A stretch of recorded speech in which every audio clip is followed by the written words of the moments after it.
दोबारा विधायक रहने के बाद एक नए पैसे का काम नहीं किए। पूरा ये राजनीति के पद कोई 100 के वो सुख सुविधा की विषय वस्तु नहीं। विपक्ष का आरोप रहता है कि आप जब विधायक थे तो लोगों से अच्छे से बात नहीं करते थे। ये आरोप तो स्वतंत्र है कोई लगाने के लिए, इसमें कोई गाइडलाइन तो है नहीं, जो उसकी जो मर्जी आई वो आरोप लगाते रहते हैं। अब सब अफवाहें हैं ये। एक भी विधानसभा प्रश्न एक भी ध्यानकर्ता नहीं लाए कि आप भले कुछ नहीं करा सकते थे, जनता के हितों के चालू काम हो तो आगे चल सकते थे। कभी किसी 60 से 62 विभाग है राज्य सरकार के, कभी उनकी समीक्षा बैठक नहीं ले सके। कौन विभाग कैसे चल रहा है, क्या कमजोरी है, कैसे मैं ठीक कर सकता हूँ। नए काम तो कुछ करना ये तो दूर रहा।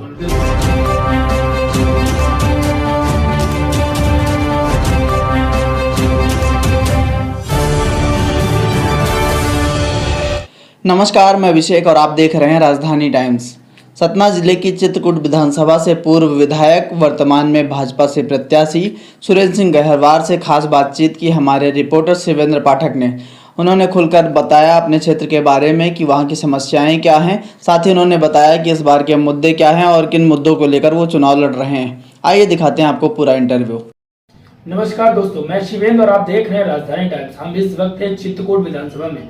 हमारे साथ प्रत्याशी हैं बीजेपी से सुरेंद्र सिंह गहरवार, जो पूर्व विधायक भी रह चुके हैं। हम उनसे बातचीत करते हैं किन मुद्दों को लेकर वो क्षेत्र में जा रहे हैं। सर, स्वागत है हमारे चैनल राजधानी चैनल में आपका। धन्यवाद। सर, आप पहले भी पूर्व विधायक भी रह चुके हैं और एक बार आप किसी कारणवश हार भी हुई आपकी, और इस चुनाव को और उस चुनाव को कैसे देख रहे हैं आप? कोई चूक नहीं होगी तो हार गया होगा। और इस चुनाव में क्या चुनौतियां हैं सामने? मैं पहले भी काम करता था, शिक्षा, पानी, बिजली और सड़क के लिए। सड़क और बिजली लगभग अधिकांश सभी गांव पहुंच गई जो बड़े स्तर की थी। गांव में छोटी मोटी स्टोरेज की जो सड़कें हो सकती, कहीं ना कहीं थोड़ी बहुत ऐसी चुनियां या पहुंच ना पाए। बाकी बिजली पूरे गांव लग गई, कोई गांव बचा नहीं। अब बचा, मेरी प्राथमिकता में थी शिक्षा और पानी। शिक्षा में इतने काम कराए कि प्रदेश में इन विगत मेरे 5 साल के कार्यकाल में बिल्कुल पूरे प्रदेश में इतने कार्यक्रम नहीं हो गए। और हायर सेकेंडरी इतनी खुलवाया हूँ 5 साल में जितनी पूरे भारत में नहीं खुली होंगी। विपक्ष का आरोप रहता है कि आप जब विधायक थे तो लोगों से अच्छे से बात नहीं करते थे। ये आरोप तो स्वतंत्र है कोई लगाने के लिए, इसमें कोई गाइडलाइन तो है नहीं, जो उसकी जो मर्जी आई वो आरोप लगाते रहते हैं। अब सब अफवाहें हैं ये। अब क्षेत्र में जा रहे हैं तो किन मुद्दों को लेकर जा रहे हैं, जनसंपर्क कर रहे हैं? पानी सबसे बड़ा मुद्दा मेरा, पानी, क्योंकि पानी का सबसे बड़ा संकट है। पानी के बिना तो मेरे मझगमा और बरौधा मंडल में और कुछ जतवारा मंडल का ही थोड़ा बहुत हिस्सा है, सिंहपुर का भी, जहाँ टोटल जंगली इलाका, वो तो कहते नहीं कुछ। जंगली जानवरों का भी उजाड़ है, फालतू जानवरों का भी उजाड़ है, और पानी नहीं खास के सब वर्षा भी कम होगी। अब तो मेरा ध्येय एक एक बूंद पानी को रोक कर चित्रकूट का पानी रोके चित्रकूट को धरती को देना, वही जितना हो सकता है पूरा करूँगा। कर रहे हैं आप, प्रयास में लगे हैं। पहले भी था, अभी भी हूँ, आगे भी रहूँगा। आप जब चुनाव हार गए थे तो भी क्षेत्र में बने रहते थे। लोगों ने आरोप लगाया कि जब आप विधायकी से हार गए थे तो आप बिल्कुल क्षेत्र में नहीं जाते थे। लोगों का ये कहना है। उनको मेरे साथ भेज दीजिए, जिन्हें कहा हो तो मैं तारीख बता दूंगा। बिल्कुल, सब अफवाहें हैं।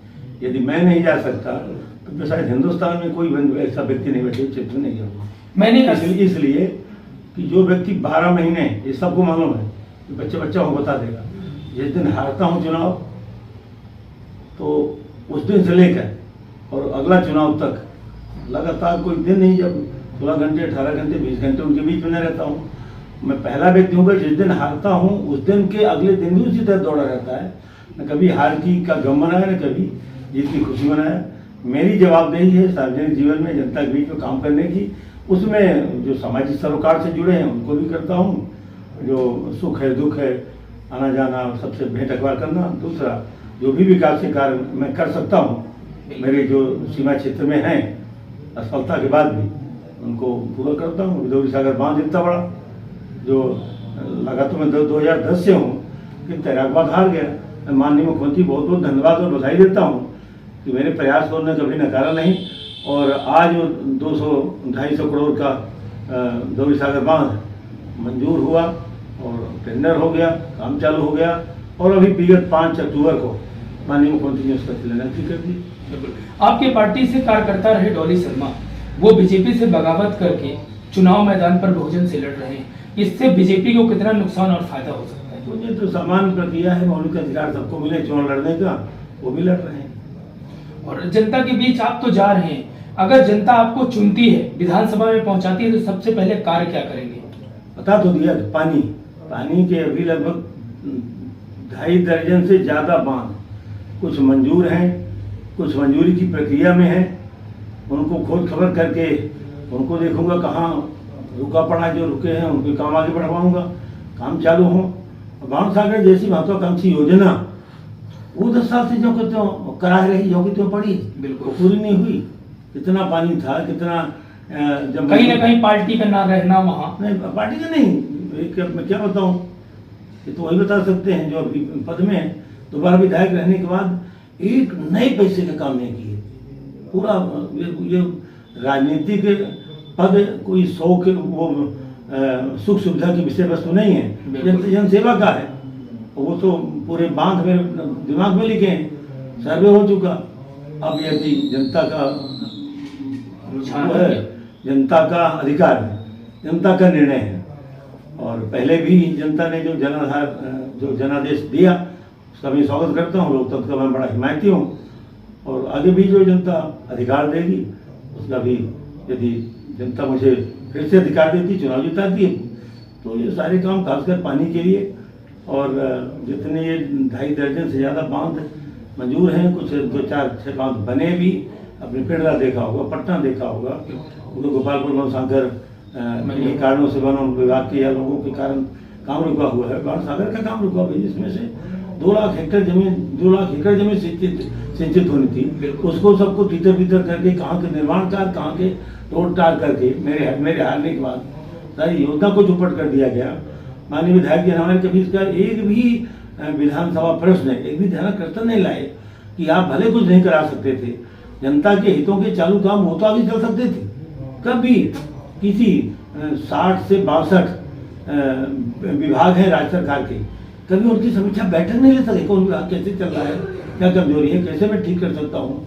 नए काम तो कुछ करना ये तो दूर रहा, जो चालू हालत के काम है, ये चालू विभाग है, कौन किसी उसमें स्थित में कौन विभाग है, खासकर पीएचई है, पेयजल है, स्कूल शिक्षा है और सड़क है, बिजली है। इन्हीं मुद्दों को लेकर आप क्षेत्र में जा रहे हैं? मैं तो बहुत सारे मुद्दे हैं, इनकी कभी बैठक नहीं ले सके, जबकि विधायक समस्त ये राज्य सरकार के अंदर चलने वाले विभाग हैं, पदेर उनके अध्यक्ष होते हैं, एसडीएम उनके सचिव होते हैं। मैंने राजधानी टाइम्स ने करीब 40 गांवों में चौपाल अपनी लगाई थी, विगत चौपाल उनकी चल रही है। आपके क्षेत्र में सबसे बड़ा समस्या ये आ रही है कि सरकार तो हमें गल्ला दे रही है पर वहां तक नहीं पहुंच पा रहा है, इसका कारण क्या होगा? राशन की समस्या, पेंशन की समस्या हो रही है लोगों को। आपने अच्छा प्रश्न कर दिया कि 10 मिनट इसी में ज्ञान बताने में, तो बिल्कुल नहीं तो आप समझेंगे। बिल्कुल, आप विस्तार से बताएं। ये पहला अवसर है कोरोना काल में, जैसे महामारी के बीच में, जहां भारतीय जनता पार्टी का एक कार्यकर्ता, जहां लोग घरों से निकलते नहीं थे, जो बीमार हो गया, घर में दुर्घटना उसको शिकार हो गया महामारी का, या अस्पताल में भर्ती थे, तो केवल और केवल भारतीय जनता पार्टी के कार्यकर्ता घर घर गल्ला पहुंचाए हैं, मूंग पहुंचाए, गेहूं पहुंचाए, चावल पहुंचाए, जो भी शासन से आता है। उस समय तेल भी दिया गया, जो कोई बाजार ही नहीं जा पाता, बाजार खुला नहीं, तो सरकार ने अपनी व्यवस्था की। और मैं प्रधानमंत्री जी को, मुख्यमंत्री बहुत बहुत धन्यवाद देता हूँ, और माननीय प्रदेश अध्यक्ष जी को, कि वो इसकी चिंता हमेशा करते रहे, कार्यकर्ताओं को लगाते रहे, भैया कोरोना महामारी आप लोग जाओ। और भगवान की ऐसी कृपा रही कि इन तमाम सारे कामों में लगे होने के बाद भी कोई एक भी कार्यकर्ता हमारा कोरोना की महामारी से कुछ हो गए। लेकिन इस काम में जो लगे हुए लोग थे, जो लोगों के घर घर जाके और ये सारी भरपाई कर रहे थे, और कई विभाग खासकर स्वास्थ्य विभाग है, बिजली विभाग है, संकट के बाद ही वो कर्मचारी लगे रहे, अधिकारी लगे रहे और कार्यकर्ता तो जी जान से लगे रहे। लेकिन कांग्रेस का एक भी कार्यकर्ता नहीं दिखा कोई भी काम करने में। ये महामारी है, ये आंतरिक ऐसे संकट आ गया, इसमें पार्टी को छोड़ करके सबको पार्टी से ऊपर उठ करके और सबको एक बीच में एक साथ काम करना चाहिए था, अभी नहीं दिखे। जो कुछ किया भारतीय जनता पार्टी के नेता, भारतीय जनता पार्टी कार्यकर्ता, संगठन, ये सब लग करके कोरोना जैसी महामारी से अमेरिका जैसा विकसित देश को नहीं बचा पाया, नहीं बचा। करोड़ों लोग वहां के मारे जा चुके। बिल्कुल। तो मैं सबको धन्यवाद देता हूँ। उसमें काम विपक्ष ने- दूसरा आपने प्रश्न और किया, उसका तो उत्तर सुन लीजिए। बिल्कुल। गल्ला की हो सकता है 19-20 होता हो, और जब कोई संकट आता है तो उस संकट का थोड़ा बहुत लाभ उठाने के लिए तो 19-20 की कोई निकल ही ना, 19-20 किए होंगे, लेकिन ऐसा नहीं, लगातार उसका मॉनिटरिंग हो रही है। और अभी भी जो कांग्रेस के समय से वो थे कोटेदार, लगभग तो वही अभी भी मेरे विधानसभा लगभग वही है, 90 से 95% अभी वही। तो सरकार के ऊपर चलता है, सरकार ने कसाई की। और यदि ऐसा कुछ होता तो आज तक न समाचार पत्र में आया, न किसी मीडिया में आया, हमको इतने दिन गल्ला नहीं मिला। किन्हीं कारणों, जैसे अभी कोटेदार ने हड़ताल कर दिया, तो हड़ताल के कारण 1-2 महीने गल्ला नहीं रुक पाया। मैंने जिला खाद्य अधिकारी से कलेक्टर साहब से ही बात किया कि भाई भूख थोड़ी ना हड़ताल करती है, वो तो भूखे हैं। तो इस संकट में तो जैसे भी आप वैकल्पिक व्यवस्था करके और उनको भी सुन ले, जो कोटेदारों की मांग है सुन करके, और गल्ला इनको तत्काल वितरण कराए। 2 महीने भूखा आदमी थोड़ी ना बैठेगा। और मैं जिला कलेक्टर को भी धन्यवाद देता हूँ, उन्होंने इन 4 दिन के अंदर व्यवस्था करके, और मैंने ये भी कहा कि आपके ऊपर भोपाल स्तर में अधिकारी हैं, माननीय मुख्यमंत्री जी हैं, आपके विभागीय मंत्री हैं, उनसे चर्चा करके और ये संकट को दूर करें। 2-2 महीने खाद्यान्न रोक करके आपको तो मिल रहा है कोटेदारों को, और जनता के पास नहीं जा रहा। यदि हड़ताल किए तो फिर गल्ला ले क्यों रहे? तो दूसरे साधन, यदि वो काम करते हैं तो ठीक है, नहीं करते तो इसमें जो भी वैकल्पिक व्यवस्था करते हैं उनको गल्ला दे सकते हैं, गल्ला प्रदान करिए। एक दूसरा अभी आपने गल्ले के अलावा जैसे उदाहरण के लिए लाडली बहना योजना चली, लाडली बहना में आवास योजना चली, बहुत सारी 2011 का इसके सर्वे के अनुसार सबको आवास दिए गए। मैं धन्यवाद देता हूँ मुख्यमंत्री जी को कि उन्होंने एक और घोषणा की है, लागू भी हो गया, कि हम आवास तो माननीय प्रधानमंत्री दे रहे हैं, लेकिन यदि कई बहुत सारे ऐसे गरीब हैं जिनको आवास तो मिल रहा लेकिन भूखंड नहीं है। अभी जब 5 तारीख को माननीय मुख्यमंत्री जी आए तो 4.5 लाख ऐसे आवास भूखंडों के साथ दिए गए। कोई घर उन्होंने घोषणा की है कि कोई भी गरीब आदमी किसी भी जात धर्म का हो, जमीन के एक टुकड़े के बिना तो वो नहीं रह जाएगा, जमीन भी देंगे, उसका घर भी बनवाएंगे। विपक्षों का और मैंने पहले बताया कि एक प्रश्न के उत्तर पूरे हो जाएंगे जी। अभी लाडली बहना योजना चली, कांग्रेस के लोगों ने जाके अफवाह फैलाया, तुम 1,000 क्या लेते हो, हम तो 1500 देने वाले हैं, और तमाम जा करके गांव के लोगों को गुमराह किया। इस कारण समय तो अभी चुनाव मेरा घोषित होने के बाद लगभग 96 पंचायत मेरे यहाँ है, लगभग 60 से 65 पंचायतों का दौड़ा हो चुका, नगरीय क्षेत्रों का दौड़ा हो चुका। वो सिर्फ इस कारण भी उनका गल्ला, उनके नाम जुड़ने में रह गए, कोई आवेदन ही नहीं भरेगा, वो कैसे मिलेगा? 2 महीने पूरे तपी दोपहर में, अप्रैल मई जून में सब फार्म भरे गए, सबकी बाद में स्क्रूटनी हुई, सबको खाद्यान्न दिया गया। इस कारण से कुछ लोग रह गए, लगभग 5-10% हो सकता है, इस कारण से भी 5% तो रह ही गए गुमराहपन के कारण। फिर दूसरा, इस कारण से भी कुछ महिलाएं रह गई कि उनके मायके में कोई बीमार है, कथा भागवत हो रही, शादी ब्याह हो रहा, कि उनके परिजन मायके के बीमार है, उनकी सेवा में चली गई, वो आ नहीं पाई अपना नाम जुड़वाने के लिए, क्योंकि वही जा सकती थी, लाडली बहना के नाम से योजना थी, नहीं आ पाई। इस कारण से भी कईयों के नाम रह गए हैं। मैंने कहा कि मुझे जीतने के बाद आप अभी तुम्हें कुछ नहीं कर सकता, आचार संहिता लागू है, मैं कुछ हूँ ही नहीं, मैं झूठी घोषणा कर दूँ, कांग्रेस के लोग तो है नहीं, रूई ने पोनी कोरी झटापटी। बिल्कुल कहावत है ना पहेली में, तुम्हारे पास कुछ है ही नहीं है, ना तुम्हारा पता ना सरकारों का पता, और अफवाह जो आप बता देंगे हम 10,000 देंगे, तो 10,000 के कारण लोग गुमराह करके और प्रतीक्षा बैठे रहे। वही ऐसी बहनें रह गई हैं जिनका बाकी रह गया, और कुछ के बैंक की कार्रवाई नहीं हो पाई, बैंक के अंगूठा दस्तखत उन्हीं के लेंगे जो नहीं पढ़ी बेचारी, उनके अंगूठे लेंगे। अंगूठे में भी उम्र के बाद गिरावट हो जाने के कारण उम्र के बाद गिरावट हो जाने के कारण वो अंगूठा नहीं स्पष्ट हो रहा तो रेटिना की फोटो ली जाती है, विवाह की बड़ा है। फिर आधार कार्ड नहीं लिंक है, कहीं और जो सरकारी औपचारिकताएं पूरी होनी है उनके कारण भी रुक गया। और इसके अलावा भी कुछ के समग्र आईडी का काम नहीं पूरा हो पाया। इस कारण से मैं विधायक बनूंगा, ये सारे काम पूरे करा के और सब उनको दूंगा अभी। और ये भी कहा हूं कि जिनके नाम किसी उनकी गलती का कारण भी रह गए, अज्ञानता कारण, ना समझी कारण, मेरी सरकार बनेगी। और उस समय मुख्यमंत्री से निवेदन करते कि जैसे अभी आपने लाडली बहना आवास की का पोर्टल खोल के 20 दिन का 17 सितंबर से 5 अक्टूबर तक चला के पूरे देश भर की मैं बहुत बहुत धन्यवाद देता हूं प्रधानमंत्री जी को। बुलाया भी, बैठक बार भी हुई और खुद से पूछा भी उन्होंने कि माननीय मुख्यमंत्री ने परिचय कराया कि पहले विधायक थे यहाँ से प्रत्याशी हैं, तो उन्होंने पूछा भी कितना बड़ा मैदान आप पूरा हो, सब पैसा आप कर पाए, सब हो जाता है। मैं तो दिन रात दौड़ने का काम करता हूँ। अब मेरे विधायक बनने पर ये सारी जितनी उनकी समस्याएं हैं लाडली बहना योजना में जो रह गई हैं, हर प्रयास संभव करके किन कारणों से कौन योजना कैसे रुकी है उनको सबको पूरा करा के उन गरीब बहनों को पहुंच तक पहुंचाने का काम करूंगा। दूसरा, अभी लाडली बहना आवास योजना भी चली जो 17 सितंबर से 5 अक्टूबर तक उनके सब आवेदन लिए गए। अब कोई बचे नहीं, कई बार महिलाओं के साथ ज्यादती होती है और वो ज्यादती ना हो इसलिए ये लाभ दिया गया।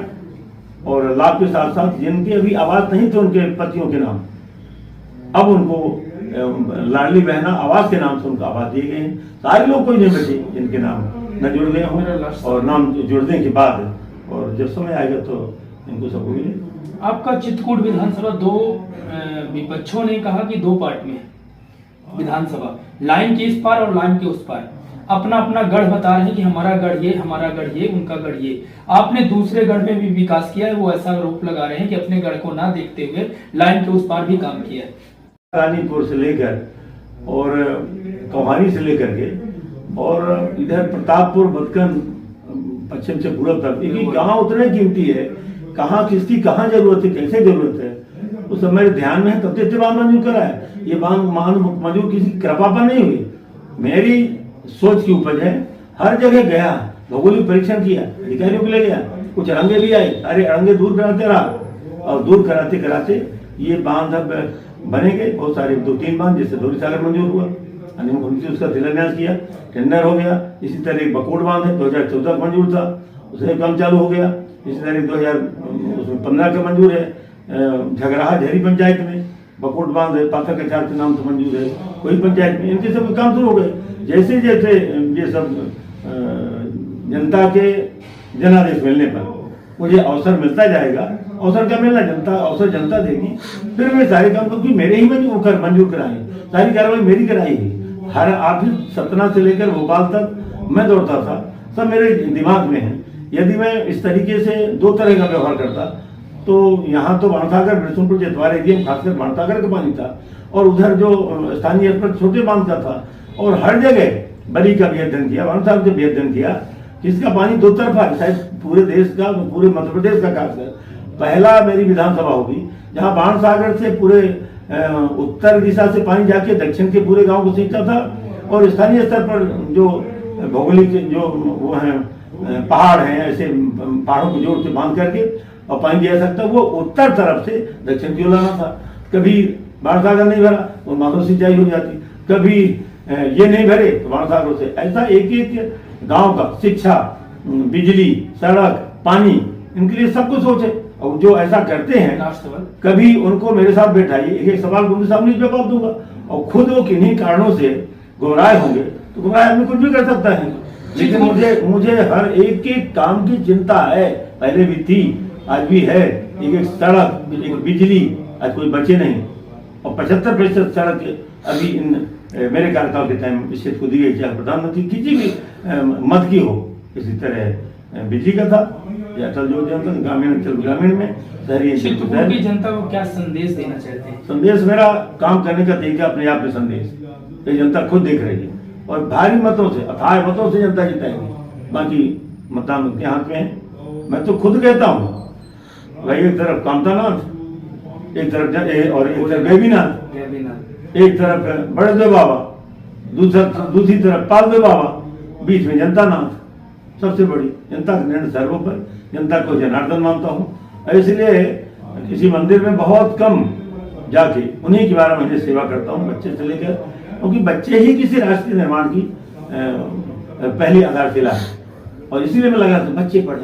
उनको भी कहता हूँ बच्चे पढ़ें, यही बच्चे कल के भविष्य होंगे। जैसे बच्चे होंगे, जैसे बच्चियाँ होंगी, रत्नाकार बच्चियाँ हैं, समाज निर्माण वो करती हैं। माँ, हर पढ़ी लिखी माँ से पढ़ी लिखी और समझदार आने वाली पीढ़ियाँ होंगी।